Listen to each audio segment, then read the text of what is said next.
안녕하세요. 크립토TV입니다. 오늘은 마이클 세일러가 또 한 번 큰 위기를 겪고 있어서 자세한 상황을 살펴보도록 하겠습니다. 얼마 전에 32개의 비트코인을 팔아서 욕을 먹던 세일러가 조금은 잠잠해질 줄 알았는데 오히려 이 세일러를 향한 비난이 식을 줄을 모르는 것 같습니다. 굉장히 많은 사람들이 비난을 하고 있더라고요. 6월 5일자 기준으로 한 미국의 자산운용사 CEO가 마이클 세일러 이놈 사기꾼이다. 비트코인 안 판다고 하더니 본인이 시장 러그풀을 했다. 러그풀이 사람이 올라가 있는 그 양탄자 밑에를 확 잡아 끌어버리는 걸 이제 사기꾼이다 할 때 쓰는 표현이잖아요. 이 사람 나쁘다라고 하는 걸 보니까 비트코인이나 스트래티지를 좀 투자를 하신 분이 아닌가 생각이 듭니다. 그리고 역시 같은 날에 많은 ETF 전문가들도 사실 월가 은행들의 분위기를 누구보다도 잘 알고 계신 분들일 겁니다. 많이 만나기도 하고 실제로 ETF 동향을 파악하는데 최근에 뭐 정말 신기록을 세우고 있잖아요. ETF 유출 연속 기록 계속 신기록을 세우고 있는데 그러니까 월가의 분위기를 볼 때 이 비트코인에 대한 반감 때문에 사실 이분들이 스트래티지의 실패를 바라보고 있다. 어쩌면 보내버릴 수 있는 스트래티지 망했으면 좋겠다. 뭐 이런 기회로 삼고 있을지도 모른다. 이런 발언을 합니다. 그 중에 한 분이 네이트 제라시라는 ETF 전문가인데요. 이처럼 전통 금융권의 사람들이 스트래티지의 실패를 적극적으로 바라는 사례를 본 적이 없다. 정말 너 망했으면 좋겠어. 사라졌으면 좋겠어. 지금이 좀 절호의 기회다. 뭐 이런 느낌인 거죠. 그리고 또 하나, 에릭 발초라스라는 ETF 전문가도 핵심 원인은 비트코인에 대한 불만이다. 비트코인은 전통 금융권 일부 인사들을 극도로 자극하는 자산이다. 뭐 JP 모건을 필두로 해서 지금도 서로 클래리티를 으르렁으르렁 거리고 있잖아요. 그러니까 보내버릴 수 있는 뭐 마지막 기회 아니냐. 실제로 뭐 공매도를 친다든지 이러지는 모르겠지만 뭐 언론의 기사를 통해서 막 유포를 하고 이럴 수는 또 있겠죠. 그리고 블룸버그에서도 대대적으로 스트래티지가 삼중고에 직면을 했다라고 크게 광고를 하는데요. 사실 뭐 크게 틀렸다고 할 수 없을 정도로 팩트를 기반으로 좀 기사를 쓴 것 같아요. 스트래티지가 비트코인의 가격 하락, 스트래티지의 주가 하락, STRC라는 이 배당주의 하락, 배당을 못 줘서 삼중고에 직면했다라고 기사를 통해서 얘기를 해주네요. 자, 시간이 지나니까 원래는 비트코인이 상승하면 아무 문제가 없는데 시간이 지나면서 구조가 복잡해지면서 압박을 받기 시작했다. 즉, 레버리지를 여기도 일으키고 저기도 일으키고 하니까 이거 막느라 지금 정신이 없다라는 겁니다. 쉽게 얘기하면요. 그래서 스트래티지는 배당 부담 가중, 배당 이자 막 11% 줘야 되잖아요. 이거 주식을 자꾸 찍어내니까 주주 가치가 희석이 되며 자산 축적 내러티브 약화에서 이해관계자들을 보호하기가 어려운 진퇴양난이다. 이거 비트코인이 오르기 전까지는 할 수 있는 게 별로 없을 텐데 이런 얘기를 하고 있고요. 또 하나 아르카라는 기업의 CIO가 이런 얘기를 했다라고 하거든요. 스트래티지의 보유 현금이 고갈되기 전에 비트코인이 반등하지 않는다면 이 사람들 보호할 수 없다. 가장 최악의 선택은 우선주 배당을 끊어버리는 것이다. 야, 무시무시한 얘기죠. 지금 상황이 얼마나 안 좋길래 배당에 부담을 줄 수 있고, 뭐 끊어버릴 수도 있고, 그리고 최근에 비트코인 32개긴 하지만 매도를 했었잖아요. 그래서 이렇게 된 과정이나 현황을 한번 파악해 보도록 하겠습니다. 근데 분명히 우리 기억나거든요. 작년 말 올해 초까지만 하더라도 스트래티지가 20억 달러가 넘는 현금을 갖고 있다. 뭐 2년 넘게 버틸 수 있다. 분명히 현금 많다고 얘기를 했었거든요. 그거 도대체 어디 갔느냐? 지금 없으니까 이 난리가 났겠죠. 그리고 배당을 얼마나 주면서 버틸 수 있는지 한번 알아보도록 하겠습니다. 자, 5월 말 기준으로 제가 한번 정리를 해봤는데요. 분명히 작년 말 올해 초에 20억 달러가 넘었거든요. 제가 확인해 보니까 22.5억 달러를 들고 있다. 우리 2년 넘게 버틸 수 있어. 이렇게 들었던 기억이 납니다. 근데 제가 찾아보니까 현재 현금이 9억 달러밖에 없다네요. 야, 이거 뭐 11억 달러 넘게 절반이 넘게 어딘가 날아갔다. 지금 없는 거예요. 자, 그러면 얼마나 버틸 수 있느냐? 일단 비트코인을 84만 개 들고 있는 건 좋은 거긴 하지만 지금 평단가 7만 5천 달러보다 밑에서 놀고 있잖아요. 그리고 더 중요한 거, 배당을 연간 얼마나 줘야 되느냐. 수많은 배당주가 있는데 이런 거 저런 걸 합쳐봤더니 한 14억 달러 정도를 1년 기준으로 이자를 줘야 됩니다. 한 10%에서 11%를 줘야 되잖아요. 자, 그러면 한눈에 보더라도 9억 달러를 들고 있는데 1년에 14억 달러를 배당으로 줘야 되면요. 이거 산술적으로 1년도 못 버틴다는 얘기거든요. 그건 뒤에서 좀 더 말씀을 드려볼게요. 아, 이 현금 도대체 어디 갔지? 일단은 22.5억 달러에서 9억 달러로 줄어든 과정을 한번 살펴보겠습니다. 25년 12월까지만 하더라도 이때 비트코인 별로 안 좋긴 했었지만 오히려 US 달러 리저브를 최초로 조성을 하면서 무려 14.4억 달러를 땡겨옵니다. 현금을 마련해서 이때 기억나시죠?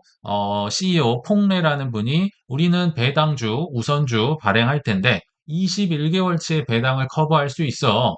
이 돈은 오직 우선주를 위한 배당과 이자를 지급하는 데 쓸 거야. 원칙까지 정하면서 얘기를 했습니다. 이 원칙이 오늘 굉장히 중요하거든요. 우선주의 배당만을 위해서 난 이거 쓸 거야. 2년 가까이 버틸 수 있어.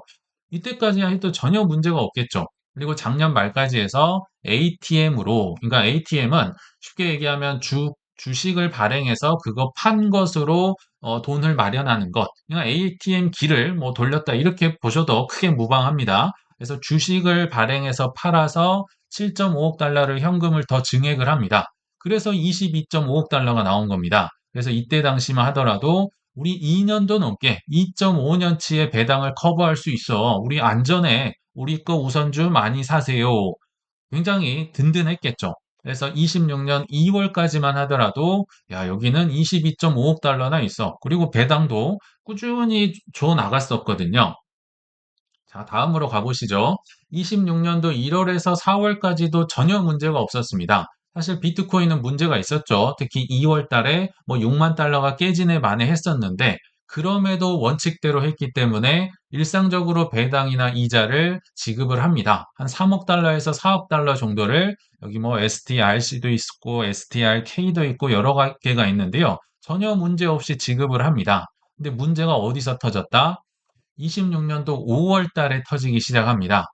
어, 아마 소개를 해드려서 기억이 나실 겁니다. 전환사채, 즉, 빚을 갚기 위해서 조기 상환을 하기 위해서 15억 달러를 썼다라고 얘기를 하거든요.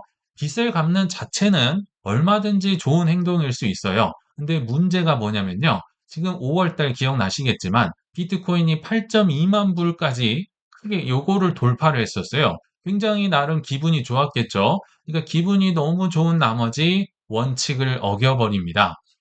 이 돈을 저는 그 다른 주머니가 있어서 용도에 맞게 그 주머니에서 돈을 빼와서 갚는 건 아무 문제가 없는데 저도 이때 당시에 이 주머니에서 빼왔는지 몰랐어요. 근데 알고 보니까 아까 그 최초의 22.5억 달러 이거는 우선주를 배당을 위해서만 나는 쓸게요라고 얘기를 했는데 기분이 좋으니까 그걸 그냥 쏠랑 빼와가지고 원칙을 어겨버렸다는 겁니다.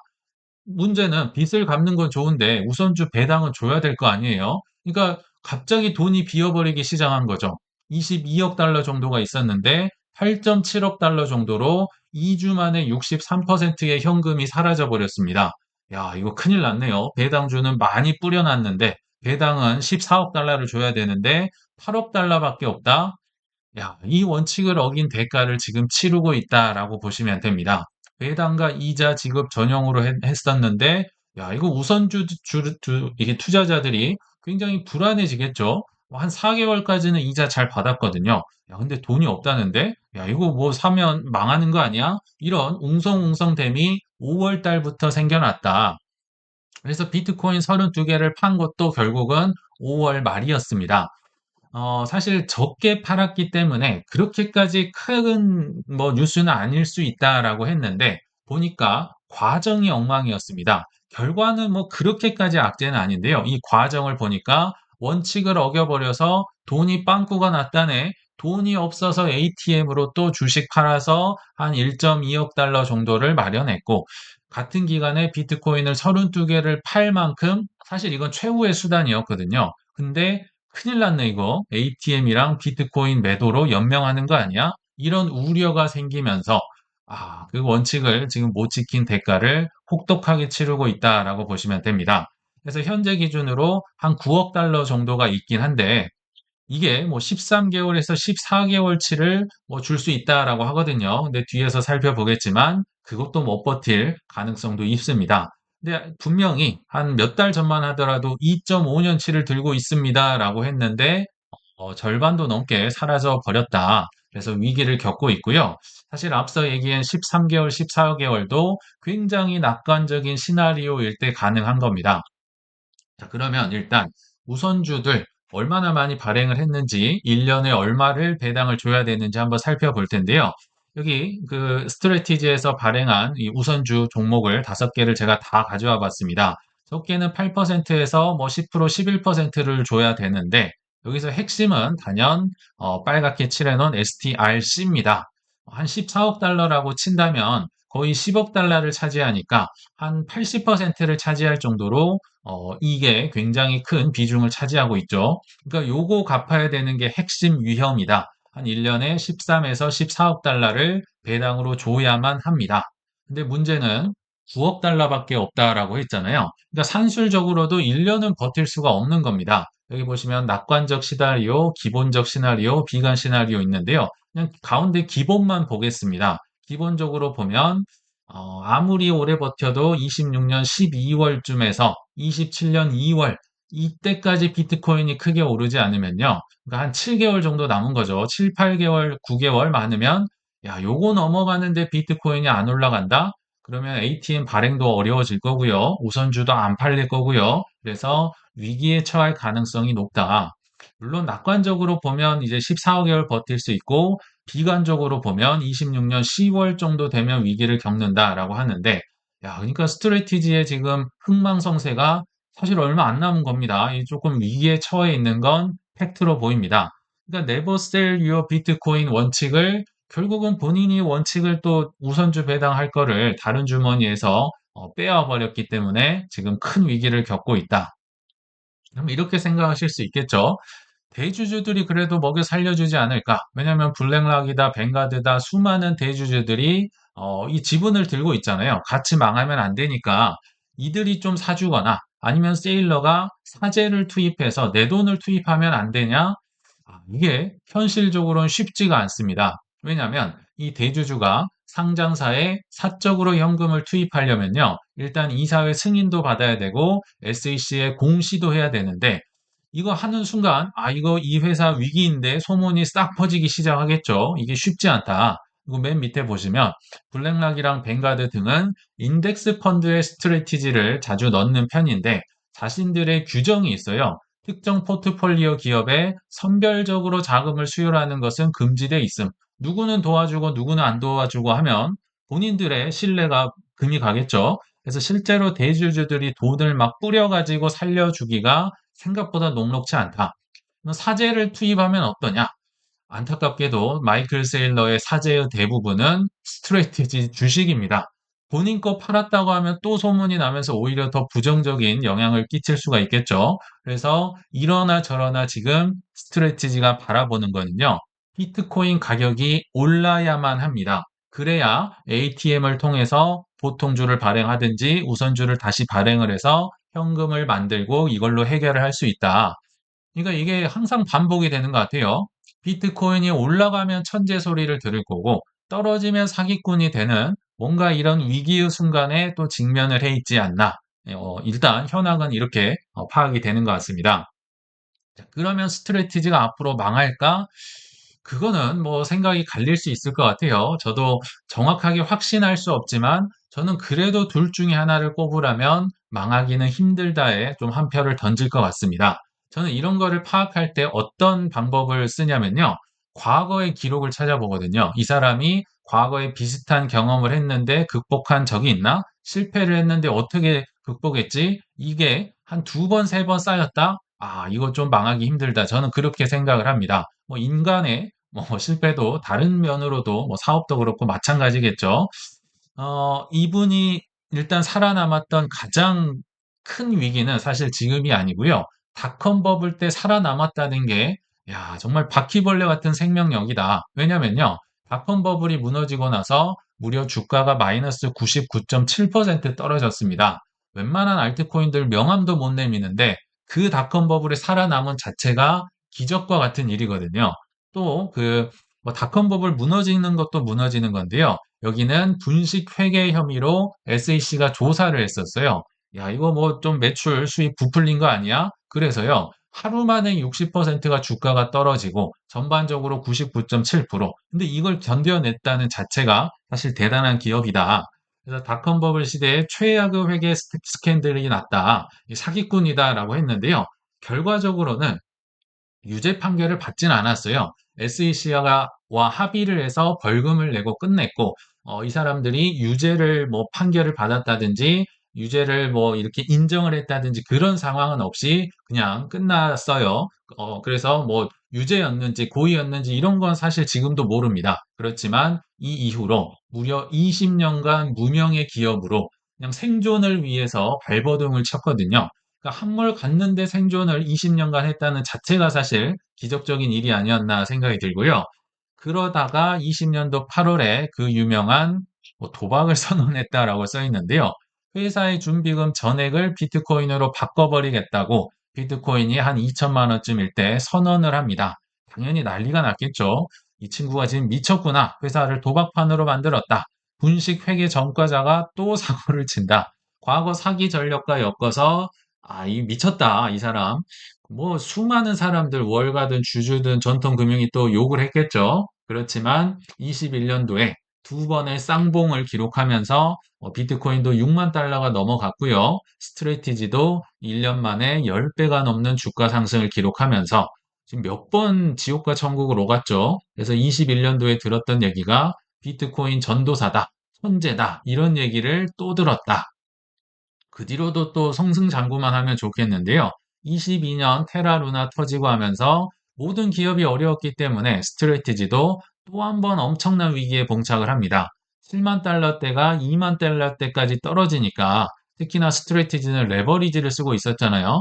그러니까 이거 마진콜 당하는 거 아니야? 빚 갚어. 왜냐면 평균 단가보다 떨어지기 때문에 뭐 그리고 소송도 당하고 뭐 세금 탈루 소송에 너는 파산할 것이다. 여기 보시면 뭐 CNBC 무슨 검찰총장 뭐 피터 시프 수많은 사람들이 너는 망할 거야라고 했었죠. 그렇지만 이 시기에는 그래도 하나도 팔지 않으면서 버텼고요. 22년도 12월 22일자로 한 700개 잠깐 팔았다가 이틀 뒤에 800개를 사면서 오히려 버티면서 반등 때까지 또 강인한 생명력으로 버텼네요. 그러고 나서 이제 비트코인이 쭉 올라가는 기간에도 역시 폰지 논쟁이 벌어집니다. 사기꾼이 자꾸 이때는 이제 ETF가 나왔을 때잖아요. 그러니까 사기꾼이 규제를 ETF를 지지한다. 야, 이거 뭔가 자기가 먹고 튀려고 하는 거 아니야? 오르면 치고 빠지는 거 아니야? 그리고 이미 40억 달러나 빌렸는데, 야, 이 도박쟁이가 이것도 사고 한번 치는구나. 오만 가지 또 얘기를 들었지만, 24년도에만 비트코인도 10만 달러를 돌파를 하고 그 오를 때까지 또 버텼던 경험이 있는 겁니다. 그리고 스트레티지도 5배가 넘게 상승을 하고 또 사기꾼에서 또 선구자고 뭐 밀리언웨어고 억만장자고 재평가를 받았다. 그러니까 사실 사업가는 이런 얘기를 정말 많이 스토리를 아마 겪어볼 것 같고요. 투자자도 최소 2번 이상은 파산을 겪어보지 않으면 사실 그분은 투자자가 아니다라고 코스톨라니가 얘기를 했었잖아요. 어, 정말 일리가 있는 얘기인 것 같아서 이런 실패를 겪을 때마다 업그레이드를 하는 분들이 있는 것 같다. 비록 스트래티지가 또 원칙을 어기고 실패를 했지만 둘 중에 하나를 고르라면 이 정말 바퀴벌레 같은 생명력으로 인해서 결국은 이겨낼 것 같긴 하다. 잘 해결이 됐으면 좋겠다 생각이 들어서 한번 현황 파악을 위해서 좀 말씀을 드려봤습니다. 그래서 오늘 좀 결론을 맺어보려고 하는데요. 사실 세일러가 망하든지 말든지 무슨 버블이 터지든지 말든지 상관없이 성공 투자, 승리하는 법이 있다고 포스톨라니가 얘기를 해주고 있어서 한번 그 발언을 가져와 보려고 하는데요. 뭔가 조금 이상합니다. 한번 보시면요. 주식은 뭐 코인도 저는 해당이 된다고 봐요. 뚜렷한 주관의 소유자가 승리한다. 주관이 뚜렷해야 된다. 여기까지는 별 문제가 없어요. 근데 밑에가 이상하죠. 그것이 맞든 틀리든 그건 중요하지 않다. 틀리면 돈 못 벌 텐데 이거 좀 거짓말 아닌가요? 이상한 얘기다라고 생각을 하실 것 같긴 합니다만 아마도 뚜렷한 주관을 가진 사람은요. 상승이 오든 하락이 오든 하락도 마찬가지예요. 원하는 시기가 올 때까지 지금 워런 버핏도 떨어질 거 기다리고 있잖아요. 올 때까지 흔들리지 않고 버틸 수가 있을 것 같고요. 또 설사 몇 번을 틀리더라도 다음번에는 내가 저지른 실수를 부끄러워하지 않고 만회할 행동을 준비해 갈 테니까 결국은 성공에 수렴한다. 이런 얘기인 것 같습니다. 반대로 최악은 이것도 저것도 아닌 남 따라가는 투자, 묻지마 투자, 올라가면 사는 투자만은 하지 말라는 경고를 한 게 아닌가 생각이 됩니다. 그래서 세일러가 망하든지 말든지 상황이 예상과 반대로 가든지 말든지 본인의 확고한 주관과 원칙을 세워가면서 오래오래 생존하시길 바라면서 이만 마치겠습니다. 시청 감사합니다.